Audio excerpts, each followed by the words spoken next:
Last time हमने जो lecture छोड़ा था वो दो रूल्स रह गए थे, फिफ्थ और सिक्स्थ वाला।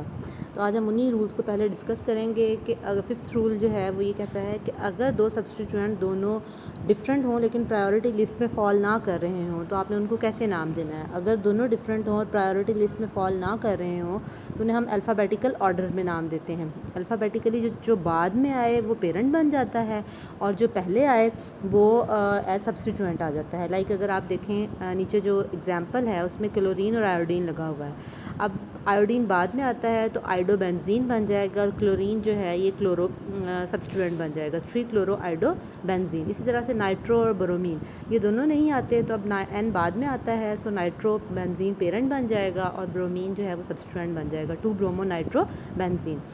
इस तरह से जो लास्ट रूल कहता है वो ये कहता है कि अगर जो सब्स्टिट्यूएंट रिंग पे लगा हुआ है उसकी वजह से कोई स्पेशल नाम हो, जैसे हमने पहला रूल जब डिस्कस किया था तो उसमें हमने कहा था कि नाम स्पेशल भी होते हैं, तो स्पेशल नाम हो मॉलिक्यूल का तो आपने फिर क्या करना है, तो जो स्पेशल नाम हो उसको आप पेरेंट बना लें और जो दूसरा हिस्सा है उसको आप सब्स्टिट्यूएंट बना लें। फॉर एग्जांपल नीचे फ़िनोल आता है, OH अगर ग्रुप लगा हो तो अब आपने फ़िनोल को स्पेशल नाम दे लेना है और जो अमाइनो ग्रुप है उसको आपने सब्स्टिट्यूएंट बना के 4 अमाइनो फ़िनोल नाम हो जाएगा। ऐसे ही क्लोरोबेंजीन सल्फोनिक एसिड आ जाएगा और आइडोटॉलीन आ जाएगा, CH3 की वजह से ये टॉलीन बन जाता है। ये हमारा नॉमेनक्लेचर कंप्लीट हो गया। आपने एक्सरसाइज में से इसका क्वेश्चन सॉल्व करना है और उसको अटैम्प्ट करना है। लास्ट हमारा टॉपिक है इस चैप्टर का जो बाकायदा आगाज़ है नॉमेनक्लेचर के बाद वो है बेंजीन। बेंजीन क्या है? बेंजीन बेसिकली डिस्कवर की थी माइकल फैराडे ने 1825 में। गैस जो डिस्ट्रिक्ट डिस्टिलेशन की प्रोड्यूस होती है वेजिटेबल ऑयल की, उसके नतीजे में जो गैस प्रोड्यूस हुई थी उसको में से बेंजीन को डिस्कवर किया था और 20 ईयर्स उसके लेटर बाद में कोल तार में से हुफमैन ने उसको डिस्कवर किया था। बेंजीन का जो स्ट्रक्चर है यानी मॉलिक्यूलर फार्मूला, अगर आप एम्पिरिकल फार्मूले की बात करें तो एलिमेंटल एनालिसिस की मदद से इसका एम्पिरिकल फार्मूला CH है। मॉलिक्यूलर फार्मूला इसका वेपर डेंसिटी की मदद से डिस्कवर हुआ था, 78.108 इसका मॉलिक्यूलर फार्मूला था। इसलिए जब हमने इसको जो फार्मूला है उसके टाइम यूज़ किया तो इसका मतलब है 6 टाइम मोर इसका मास है एम्पिरिकल मास से, तो इसका मतलब हुआ कि इसका मास बन गया, इसका फार्मूला बन गया C6H6। मॉलिक्यूलर फार्मूला बेंजीन का इंडिकेट करता है कि हाईली अनसेचुरेटेड है, इसमें सेचुरेशन कम है।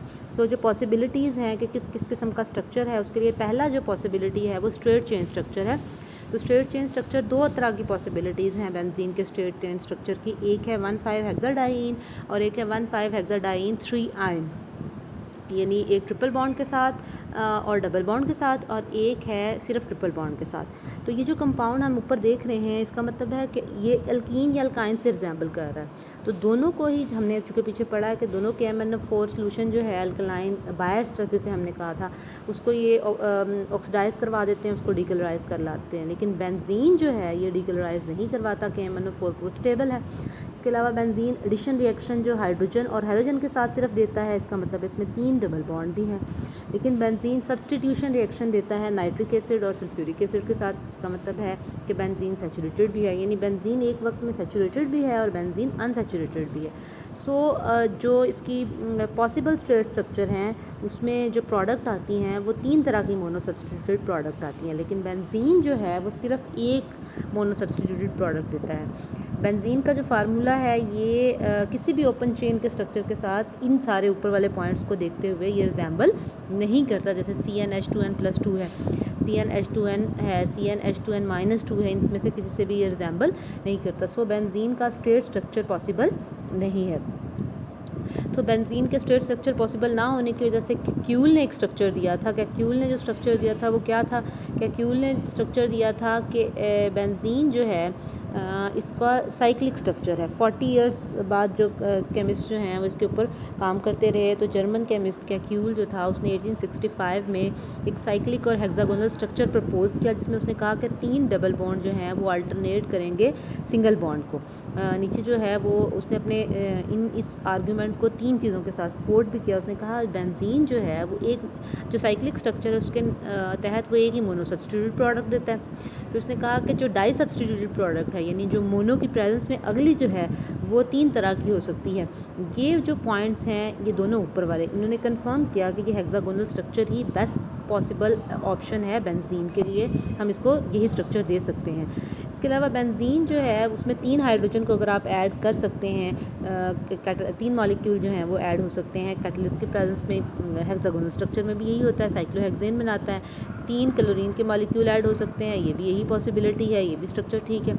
ये जो 2 रिएक्शंस हैं इन्होंने डबल बॉन्ड को कंफर्म करवा दिया कि इसमें अल्टरनेटिंग डबल और सिंगल बॉन्ड है। सो कैक्यूल का जो स्ट्रक्चर है वो अब इस वक्त बेस्ट पॉसिबल स्ट्रक्चर है। एक्सरे स्टडीज़ जो है वो क्या शो करवाती है, एक्सरे स्टडीज़ ये शो करवाती है कि जो बेंजीन है वो हेक्सागोनल स्ट्रक्चर होता है उसका। इसके अलावा कार्बन और हाइड्रोजन जो है वो सेम प्लेन में होते हैं, इनके एंगल 120 डिग्री के होते हैं। तमाम कार्बन और कार्बन हाइड्रोजन की जो बॉन्ड लेंथ है, पहले कार्बन की 1.397 एंगस्ट्रॉम है, जबकि कार्बन और हाइड्रोजन की 1.09 एंगस्ट्रॉम है। सो ये बेंजीन का जो स्ट्रक्चर है हम इस तरह से ही इसको पॉसिबली शो करवाते हैं। जो ऑब्जेक्शन है कैक्यूल के स्ट्रक्चर पे, लेकिन वो क्या है, ये है कि कैक्यूल कहता है कि 3 डबल बॉन्ड जो है उसका मतलब ये होता है कि हाई डिग्री अनसैचुरेशन होनी चाहिए, लेकिन इसका जो और उसको एडिशन रिएक्शन देने चाहिए, लेकिन जो बेंजीन है ये सैचुरेटेड एग्जिबिशन शो करवाता है करेक्टर्स की। इसके अलावा बेंजीन जो है वो सब्स्टिट्यूट प्रोडक्ट बनाता है, एडिशन की निस्बत रिलक्टेंट है एडिशन प्रोडक्ट के लिए, और स्टेबल मॉलिक्यूल है। जो प्रॉपर्टीज़ हैं वो बेंजीन की मॉडर्न थ्योरीज़ की मदद से हम इसको एक्सप्लेन कर सकते हैं, जो कैक्यूल के स्ट्रक्चर्स की मदद से हम इसको इतना अच्छा एक्सप्लेन नहीं कर सकते। जो मॉडर्न थ्योरी है वो हम इंशाल्लाह कल डिस्कस करेंगे कि किस तरह से हम इसको एक्सप्लेन कर सकते हैं स्टेबिलिटी के साथ।